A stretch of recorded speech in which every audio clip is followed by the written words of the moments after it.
Hello there, Andrew Lynch here, and what have we got? Well, we have got Bryson DeChambeau, the Rocket Mortgage Classic 2020 winner, and wow, he really went for it, didn't he?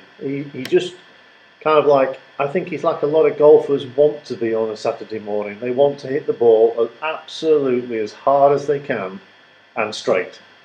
Problem is, most of us do that once or twice and it disappears off the planet and we kind of throttle it back down. Bryson has basically, with his conditioning, 40 pounds of extra weight, with his swing changes, he's basically got himself very fast and very straight. 60% fairways hit, which is not bad when you're swinging at 100 and up to 196 miles an hour.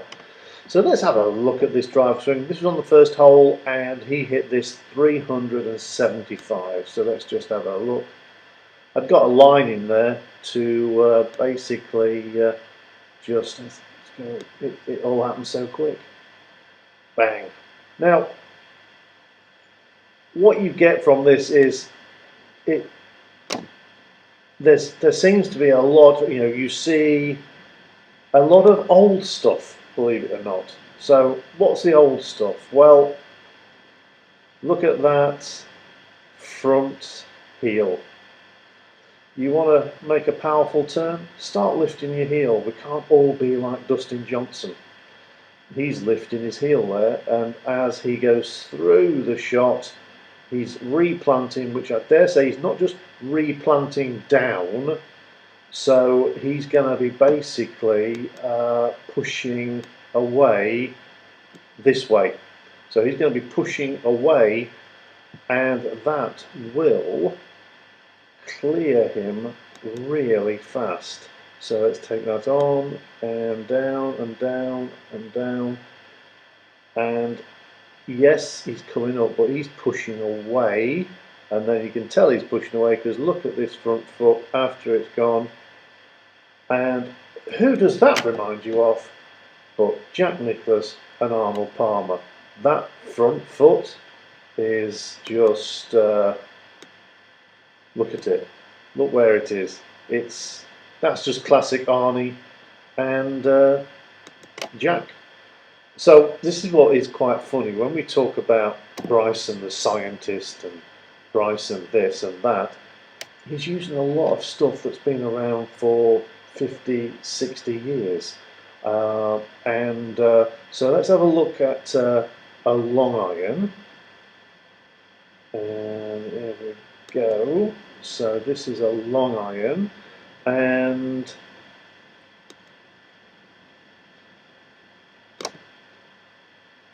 there we go, through the ball. Just going to watch that one again. I'm trying to. There we go. Now, he was swinging hard at this, and this is definitely, you can see he's going for this. But this is the impulse. I've got a circle. I don't need a circle. I need, clear them all. Go to a line. Don't need the circles. So if we take this through, just going to take it through. Look how the tush stays on the line. Hands are dropping. Look at those hands drop down. He's pushing away, and look at that shaft. It's back on the shaft line. So it's what we're always talking about. Keep your touch line and get, like Hogan always did, he got the shaft back on the shaft line. It's very repeatable. So this is why. You see, look, even though the ball's going, look how he's still on that line. Very good. So just get rid of those, and so just have another look at that. So he's got some mad scientist kind of name, but he's really just pumped up. So let's have a look at this wedge into 18, which he hit to, I think, about 6 foot. Now, this is he's only hitting about 97 yards here he is.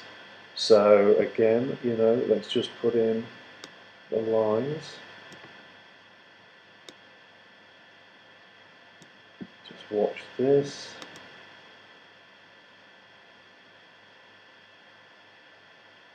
Now, if you notice, the move was not as violent. So if I take that back to, because this is only 97 yards, he doesn't need to make that violent move. He's not trying to kill it. But if you notice, see there again, shaft back on shaft line, tush still staying where it should do. But this time, if we clear that, you'll see that his foot doesn't spin round as much, the lead foot. You can just see it. It's obscured a little bit there, but you can see there. So he's not having to really clear the hips really fast, because so just like a lot of power players, when you make that shift away from the ball, you want to hit it hard, you're shifting using the ground force really fast. When you're trying to just play a more precision shot here, he doesn't have to make that such a violent move. And if you take it to chipping on the first, where he basically chipped, I think this was his drive, so a 375 yard drive, and he's got this little chip into the green. Can you imagine this? 397 yards and you've got a chip into the green. So let's just watch the chip first.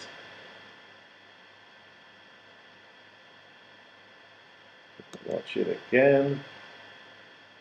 Nicely controlled. I think he wanted a little bit more run out, but he still birdied it, so he wasn't worried at the end. So there, just put that in there.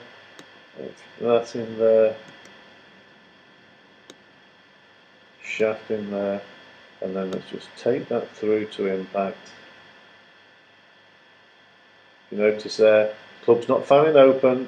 He doesn't. And this is same old stuff again. A lot of people, and then see, not a lot of wrist in there, because he's trying to do this all through body rotation.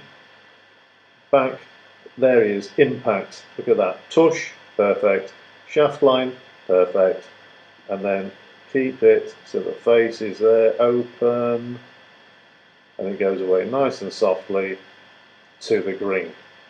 So what we've got here is a guy that's basically, you'd think he'd reinvented a new golf swing. Let's go back to that driver swing.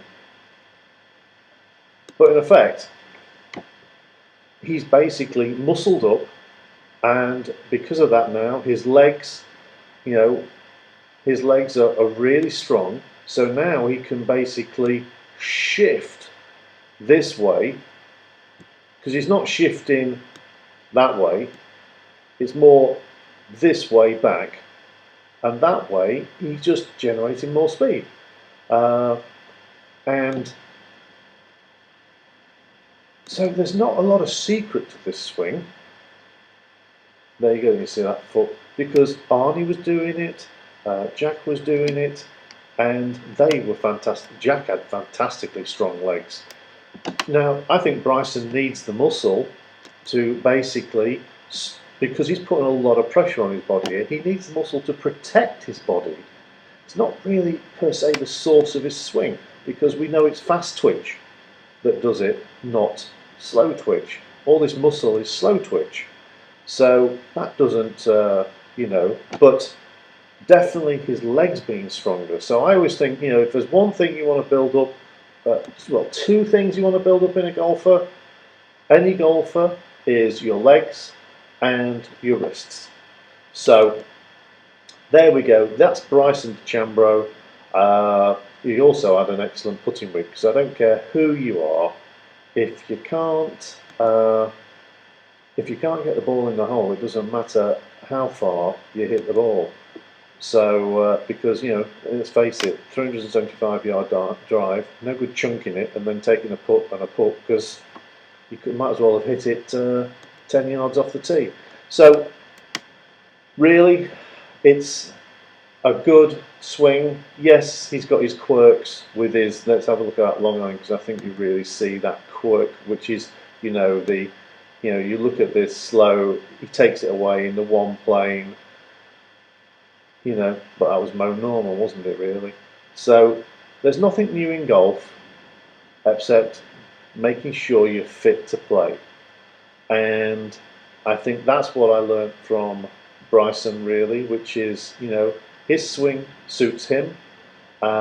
He's in a good place mentally, and I think he's in a good place physically now because he wanted to basically demolish the par fives.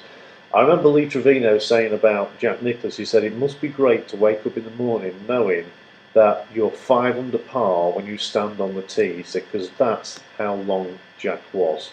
So Bryson is now in that position. So it'll be interesting to see how he goes on. But from Andrew Lynch, using Analyzer, which is what I use in my lessons. You have a great week, and if you want to copy Bryson, basically start going to the gym and bulking up. I hope he passes all the drugs tests because I was always told you could only put £10 of muscle on a year, but he's put £40 on, so let's hope it's all good, clean muscle. But from Andrew Lynch, keeping it simple, nothing new in golf, showing that Bryson is using a lot of stuff that's been around a long time. And even if you want to talk about single length irons, they were being sold back in the 70s. They were, I think, Tiger Shark was the first single length irons by Pat Simmons. So, nothing new in golf. Have a great week, and congratulations out to Bryson because it was exciting stuff in a crazy time. Bye for now.